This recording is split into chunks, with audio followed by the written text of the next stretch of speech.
mood here today, right now, is one of celebration, but I expect that to subtly change once people get settled in their seats, and the enormity of it, the weight of the moment, the significance of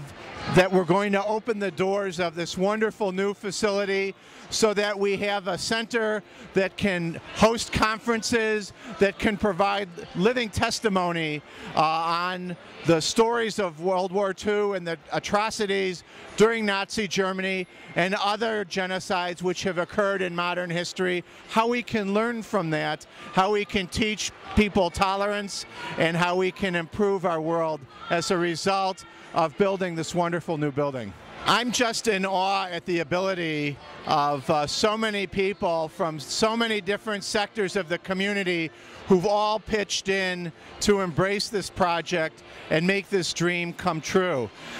This is only the beginning, really, for the museum in this new phase of its existence, because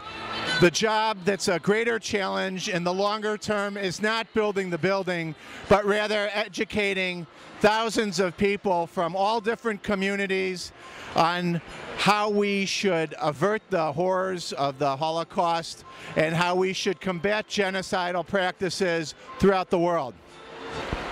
This is such a thrilling development. I know from firsthand experience how the survivor community here in the Chicago area has worked so hard to bring this dream to reality.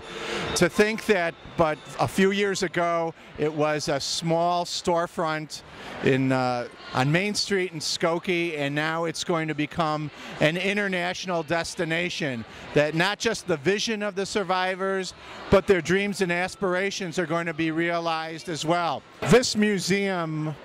will not only provide an additional tool for those who are survivors to teach others about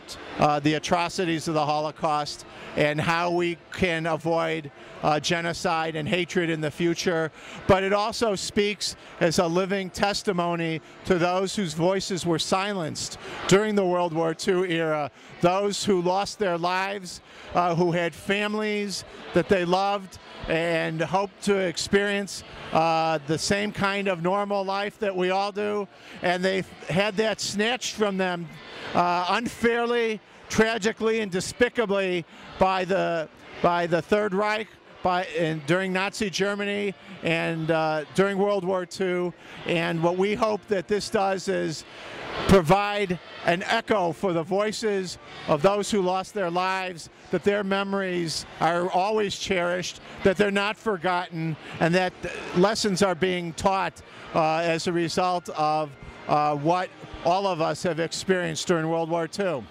One of the most important lessons that I'm going to take away from this experience is that it's not just enough to build a building and offer testimony to the spirit of the survivors who have survived the atrocities and the horrors of Nazi Germany. What I'm taking away from this as well is the hope and renewed spirit that people can be taught and learn from these horrors, these atrocities,